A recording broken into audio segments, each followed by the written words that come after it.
اس case میں بری ہو گئی ہیں. عدالت نے ان کو بے قصور قرار دے دیا گیا ہے. اب ڈاکٹر یاسمین ہماری سینٹرل پنجاب کی پریزیڈنٹ ہیں. سینٹرل پنجاب کی پریزیڈنٹ جب بری ہو جاتی ہیں تو اس کا مطلب کہ یہ پارٹی پالیسی نہیں تھی جو جلائے گئے ہیں, وہ جو گھر جلایا گیا اور جدھر بھی 3-4 جگہ اور جو جگہ جلائی گئی ہیں, یہ پارٹی پالیسی نہیں تھی. کیونکہ ڈاکٹر یاسمین تو پریزیڈنٹ ہوتے ہوئے انہوں نے پارٹی پالیسی بتانی تھی نا کیا ہے. تو جب وہ بری ہو گئی اور وہ ان کی ویڈیو چل رہی ہے, یوٹیوب پہ چلے جائیں, وہ بار بار کہہ رہی ہیں کہ آپ نے اندر نہیں جانا, لاؤڈ سپیکر پہ کہہ رہی ہیں اندر نہیں جانا. تو اس سے اب آگے سوالات اٹھ جاتے ہیں کہ کیا یہ جو لوگوں کو اندر ڈالا گیا, 10,000 سے زیادہ لوگ جیلوں میں ہیں, کیا یہ ایک پری پلان ایک منصوبہ بنا ہوا تھا کہ اس کی آڑ لے کے یہ جو کور کمانڈر کا گھر ہے اور یہ جو اور جگہوں پہ آگے لگی ہیں, ان کی آڑ لے کے ساری پارٹی کو بین کرنا تھا؟ ساری پارٹی کے اوپر جس طرح کا اس وقت ظلم و تشدد کیا جا رہا ہے, کیا یہ پہلے سے پلان تھا؟ اب تو یہ سامنے آ رہا ہے, یہ تو اب واضح ہو گیا ہے کہ اس کا مطلب کہ جو بھی کوئی کر رہا تھا وہ پارٹی پالیسی نہیں تھی, نہیں تو ڈاکٹر یاسمین بری نہ ہوتی.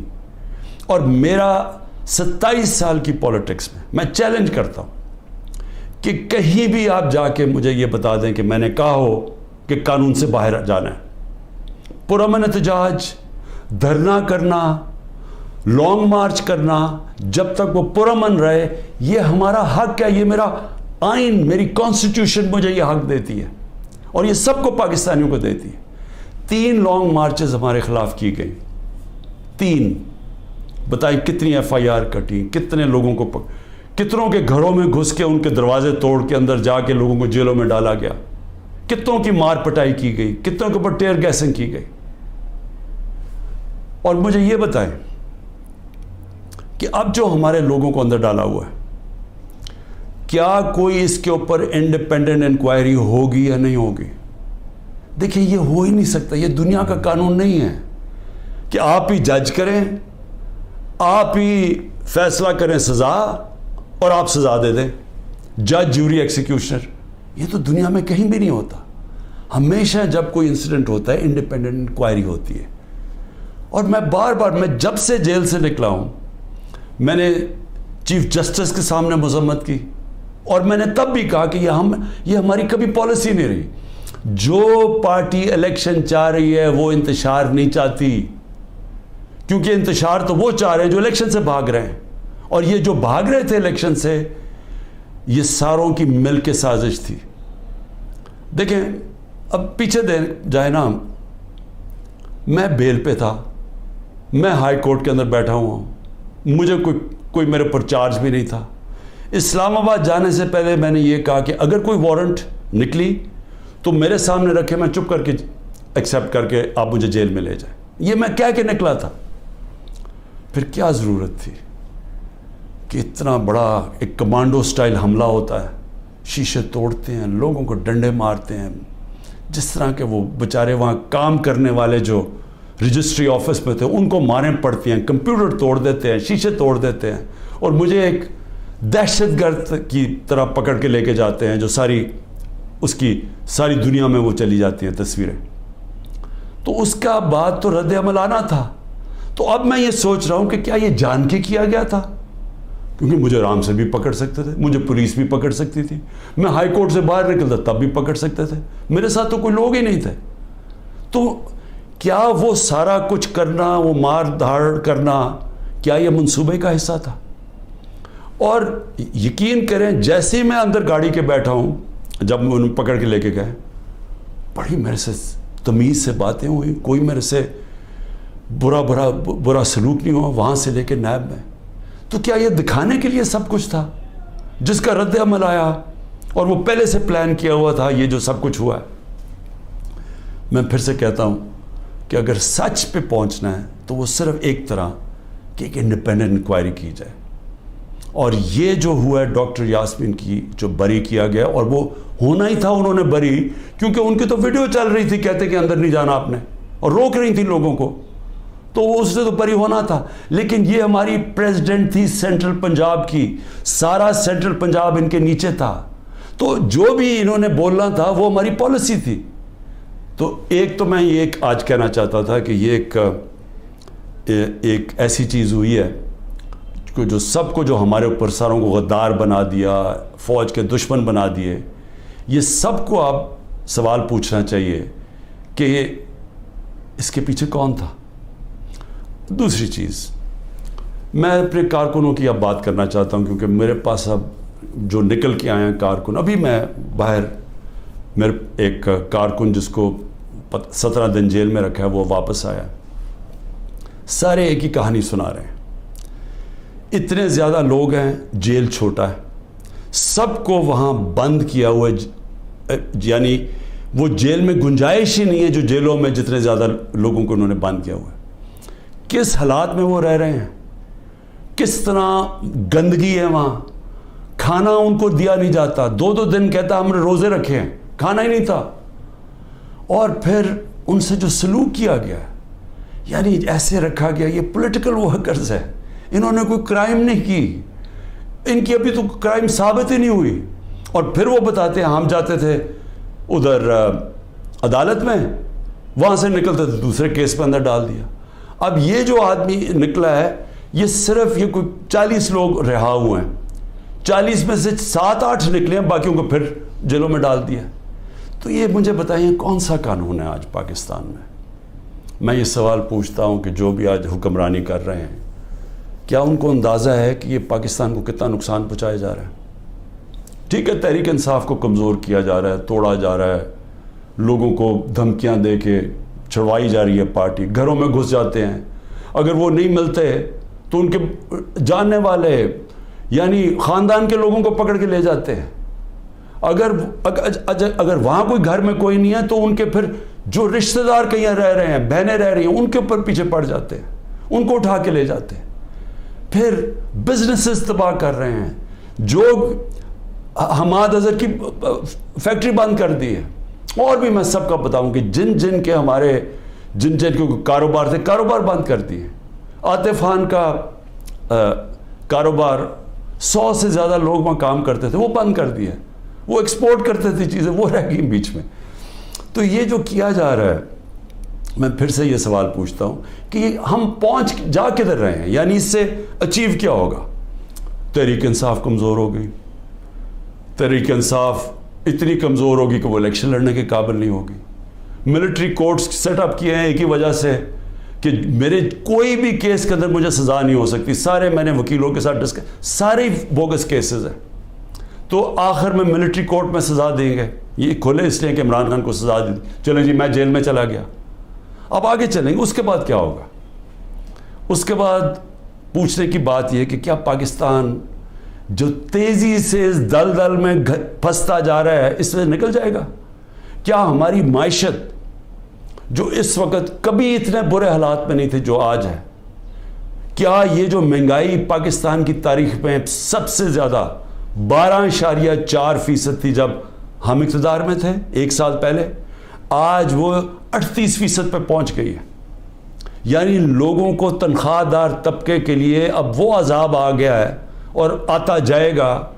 بجلی کے بل نہیں دیے جائیں گے ان سے، ان کو گھر میں جو کھانے پینے کی چیزیں ہیں جس کو سینسٹیو پرائز انڈیکس ہے، یہ 38% ہے، وہ 45% پہ پہنچا ہوا ہے.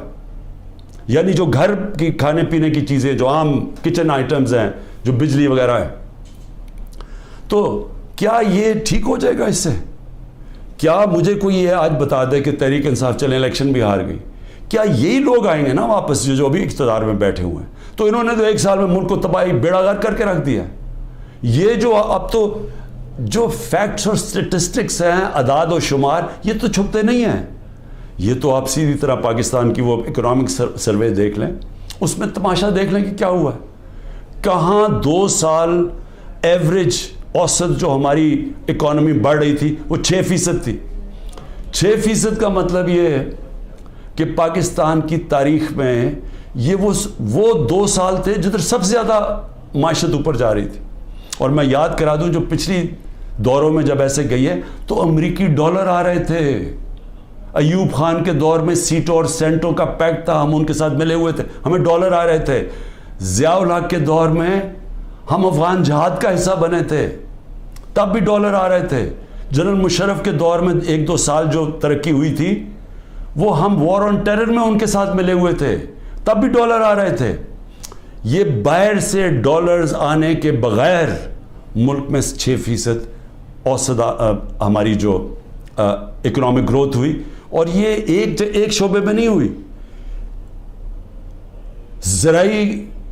زرعی جو ہم نے چینجز کیے, جو انسینٹیوز دیے, 4.5% 17 سال کے بعد ہماری زرعی گروتھ ہوئی. ہماری جو لارج سکیل مینوفیکچرنگ تھی, جو اصل نوکریاں ہیں, وہ 17 سال کے بعد وہ اتنی تیزی سے بڑھ رہی تھی 10.4% پہ. تو جو انڈسٹری بھی بڑھ رہی تھی, ہماری زراعت بھی, جو پروڈکشن سینٹر سے بڑھ رہے تھے, پہلی دفعہ زور لگایا تھا ہم نے آئی ٹی کے اوپر, ٹیکنالوجی کے اوپر, جو 75% اس کی ایکسپورٹس بڑھ گئی تھیں, اور آگے انہوں نے اور آگے جا رہا تھا. بیرون ملک سے اوورسیز پاکستانی پیسہ بھیج رہے تھے. روشن ڈیجیٹل اکاؤنٹ میں $5 ارب آ چکا تھا, اور 1.5 سال کے اندر, اور تیزی سے بڑھ رہا تھا. یعنی بیرون ملک پاکستانی کا پیسہ آنا شروع ہو گیا تھا. بڑے پروجیکٹس تھے ہمارے, جس طرح وہ راوی سٹی, اس طرح کے بڑے پروجیکٹس میں اوورسیز پاکستانی کا ہم نے پیسہ لے کے آنا تھا. کیونکہ ابھی تو صرف گھروں میں گھر لیتے ہیں نا, وہ زیادہ سے زیادہ ریل اسٹیٹ میں, لیکن اصل جو پیسہ جب آپ پورا شہر بنا رہے ہیں اس میں اصل پیسہ آنا تھا, ڈالرز آنے تھے پاکستان میں. اور جو اگر یہ سندھ حکومت نہ ہمارا وہ پروجیکٹ بنڈل آئلینڈ کا ختم کرتی, بڑے بڑے اربوں ڈالر کی وہاں انویسٹرز تیار تھے آنے کے لیے, تو پاکستان میں ڈالرز بھی آ رہے تھے. اتنے زیادہ, جو آپ بڑے بڑے بزنس مین سے پوچھیں کبھی اتنے ان کے نفع ہوئے ہیں, بزنسز بڑھ رہی تھی. تو ملک جب ترقی کر رہا تھا, اس کو جب اب یہاں پہنچایا ہے, اور ان لوگوں نے آ کے آج تباہی کے کنارے پہ کھڑا کر دیا ہے. نہ باہر سے انویسٹمنٹ آ رہی ہے, نہ کوئی پیسہ آ رہا ہے, نہ باہر سے کسی کو اعتماد ہے, نہ اندر سے. تو کیا انہوں نے ان کو اب آگے لے جا کے ملک ٹھیک کرنا ہے؟ تو میرا سوال 2 اور ہیں کہ ملک تو تب ٹھیک ہوگا جب رول آف لا ہوگا. جب تک ملک میں قانون کی حکمرانی نہیں آتی, کبھی بھی اس ملک کے اندر خوشحالی نہیں آئے گی, انویسٹمنٹ نہیں آئے گی. تو یہ تو ہم دوسری طرف چلے گئے ہیں. ہماری عدلیہ نے ایک بڑا ایک پہلے ہمیشہ اقتدار کے ساتھ چلتی تھی. ایک سجاد علی شاہ چیف جسٹس نے کوشش کی, ان کے اوپر پورا نواز شریف کا مافیا نے پورا ان کو ڈنڈوں سے اٹیک کر کے تو ان کو فارغ کر دیا, پیسے چلا کے. اس کے بعد ہماری عدلیہ کبھی آزاد نہیں تھی, یعنی کوشش بھی نہیں کی. پہلی دفعہ 2007 میں وکلا کی موومنٹ شروع ہوئی, چیف جسٹس کے ساتھ وکلا کھڑے ہوئے, آہستہ آہستہ قوم کھڑی ہوئی, اور پہلی دفعہ پاکستان میں امید ہوئی کہ ہماری عدلیہ آزاد ہو رہی ہے. اور عدلیہ نے اچھے فیصلے کیے, لوگوں کو اعتماد آنا شروع ہوا آہستہ آہستہ عدلیہ میں. وہ سارا کچھ آج تباہی کے کنارے پہ پھر سے پہنچ گیا. آج عدلیہ سہم گئی ہے, ان کو ڈرایا دھمکایا جا رہا ہے, ججز کو ٹیلی فونز کال جا رہی ہیں, ان کے اوپر ٹیپیں دکھائی جا رہی ہیں بلیک میل کے لیے, یا آپ کے ٹیپیں ہیں, یا آپ کے اوپر یہ کوئی کیسز بنائے ہوئے ہیں. وہ گھبرائے سہمے ہوئے ہیں. جو ججز کا ہم نے حالات دیکھے ہیں, وہ اس مشکل حالات میں بھی پوری کوشش کر رہے ہیں کہ قانون کے ساتھ چلیں, لیکن ان کے اوپر وہ پریشر ڈالا جا رہا ہے کہ وہ کام کریں جو کہ سارا وقت ہماری عدلیہ کرتی ہے, طاقتور کے ساتھ چلے جائیں. اور پھر میڈیا کو جس طرح انہوں نے میڈیا کا منہ بند کیا ہے, اور جس طرح کی دھمکی دی گئی ہے, اور میں آج یہ پوچھنا چاہتا ہوں, وہ بڑے بڑے لوگ جو ہمارے دور پہ کہتے تھے کہ جی میڈیا کی آزادی کے اوپر ہم کوشش کر رہے ہیں وہ آزادی واپس لینے کے لیے, میں آج ان سے پوچھتا ہوں کہ آج وہ کدھر چلے گئے ہیں؟ آج کیوں نہیں آپ بول رہے؟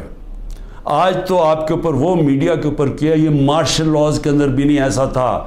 مشرف کے مارشل لا میں بالکل اس طرح کی پابندیاں نہیں لگی تھی. آپ دیکھ لیں مشرف کا مارشل لا, یعنی میں اپوزیشن میں تھا, ہمیں پوری موقع ملتا تھا بولنے کا. آج تو نام بھی نہیں عمران خان کا کوئی لے سکتا, تحریک انصاف کا کوئی نمائندہ بھی نہیں جا سکتا. تو کدھر کی میڈیا کی آزادی؟ اور جمہوریت تو ہوتی ہے، جمہوریت کے پلر کیا ہوتے ہیں؟ سب سے پہلے فنڈامنٹل رائٹس پروٹیکٹ کرتی ہیں عدالتیں.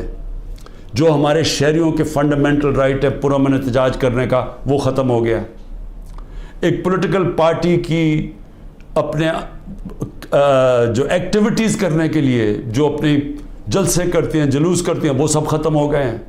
ایک پوری جو پارٹی 60 سے 70% پاکستان میں سب سے بڑی پارٹی ہے، اس کو بند کیا جا رہا ہے. اس کا مطلب جمہوریت ختم کی جا رہی ہے. عدالتوں کو دبایا جا رہا ہے. سپریم کورٹ کو تقسیم کیا ہوا ہے اور ان کو کمزور کیا گیا ہے. ان کے اوپر پریشر ڈالا ہوا ہے کہ وہ فیصلے نہ کریں، جمہوریت کے ساتھ نہ کھڑے ہوں. اور میڈیا کا وہ منہ بند کر دیا جو کہ پھر اس کے بغیر تو جمہوریت چلتی نہیں آزاد میڈیا کے. تو آزادی رائے بھی ختم ہو گئی ہے. تو اب رہ کیا گیا ہے؟ اب رہ گیا ہے یہ کہ یا ہم چپ کر کے طاقت کی حکمرانی مان لیں اور اب جائیں اسی جو پہلے پاکستان پہلے جو ڈارک ایجز میں کہتا ہوں، جو ہمارے برے وقت تھے کہ جدھر ہم دنیا کے اندر ہمارا مذاق اڑتا تھا کہ جناب پاکستان میں تو ملٹری ڈکٹیٹرشپ، یہاں تو آزادی نہیں، جمہوریت. بار بار ہندوستان سارے فورمز پہ کہتا تھا کہ پاکستان میں جمہوریت ہی نہیں، ہم بات کس سے کریں. اور آج واپس اسی دور کی طرف جا رہے ہیں. یعنی جمہوریت کو جو تباہی کی طرف لے کے جا رہے ہیں، اس کا مطلب آزادی جا رہی ہے. حقیقی جمہوریت وہ ہوتی ہے، وہی حقیقی آزادی دیتی ہے، کیونکہ وہ آپ کے بنیادی حقوق کی حفاظت کرتی ہے، وہ انصاف دیتی ہے. طاقتور سے آپ کا نظام، آپ کا آئین آپ کو تحفظ دیتا ہے، لوگوں کو آزاد کر دیتا ہے. تو یہ تو پھر وہ واپس چلے گئے ہیں وہاں. یہاں تو کوئی آزادی نہیں ہے اب. یہاں تو ہر قسم کی آزادی پہ پابندی لگ گئی ہے. تو یہ آزادی کے اوپر پابندی نہیں لگی، یہ ملک کے فیوچر کے اوپر پابندی لگ گئی ہے. ملک اس دلدل میں سے نکلا گا کیسے؟ مجھے یہ بتائیں کہ ان کے پاس اب کیا فارمولا ہے. میں آپ کو بتاتا ہوں کیا فارمولا ہے. ایک ہی فارمولا ہے کہ پاکستان کے اندر رول آف لا قائم کریں. اس ملک کے اندر جب تک لوگوں کو، انویسٹرز کو، جو باہر سرمایہ کار ہیں، جو سب سے بڑی آپ کی طاقت اوورسیز پاکستانی ہیں، جب تک ان کو اعتماد نہیں ہوگا پاکستان کے جسٹس سسٹم پہ، انویسٹمنٹ نہیں آنے لگی اور سرمایہ کاری نہیں آئے گی، تو ہم تو ایسے کر کے بھیک مانگ کے کھڑے ہوں گے کہ کہیں سے کوئی ہمارا دوست ملک ہمیں پیسے ڈالرز دے دے. تو اصل تو ڈالرز آنے ہیں سرمایہ کاری سے. وہ تب آئیں گے جب ان کو اعتماد ہو پاکستان کے جسٹس سسٹم پہ. تو جب گورنمنٹ سپریم کورٹ اور آئین کے مطابق جو فیصلہ کرتا ہے کہ الیکشن ہونے ہیں 14 مئی کو، گورنمنٹ وہی نہیں مانتی، دھمکیاں دیتی ہے چیف جسٹس کو، اوپنلی کہتے ہیں کہ ہم تمہارے فیصلے نہیں مانیں گے. تو اس ملک کے اندر کون اس ملک کے انصاف کے نظام کے اوپر اعتماد کرے گا؟ اور جو سرمایہ کار ہوتا ہے، جس نے محنت سے اپنا سرمایہ جمع کیا ہوتا ہے، وہ بہت گھبراتا ہے، بڑی جلدی گھبرا جاتا ہے.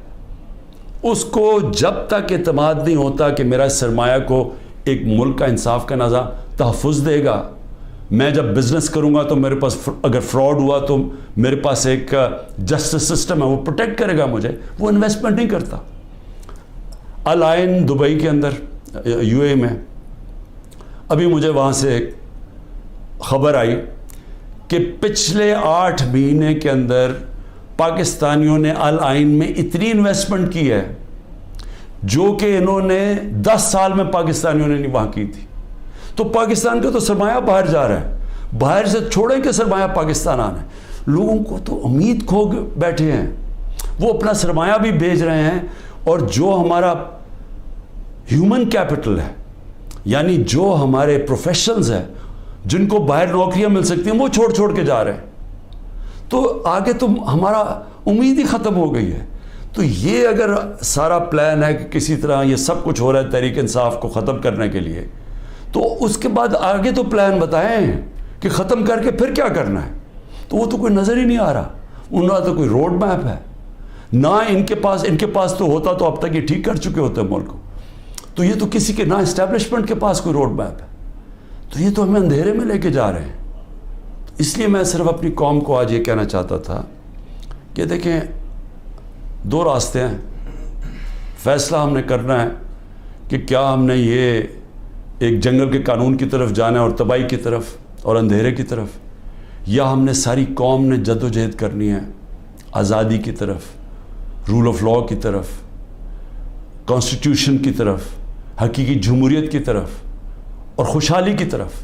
یہ دو راستے اب آ گئے، اور میں یہ امید رکھتا ہوں کہ جس طرح میں کھڑا ہوں اور اینڈ تک جب تک زندہ کھڑا رہوں گا، آپ نے بھی اس ملک کی حقیقی آزادی کے لیے کھڑے رہنا ہے۔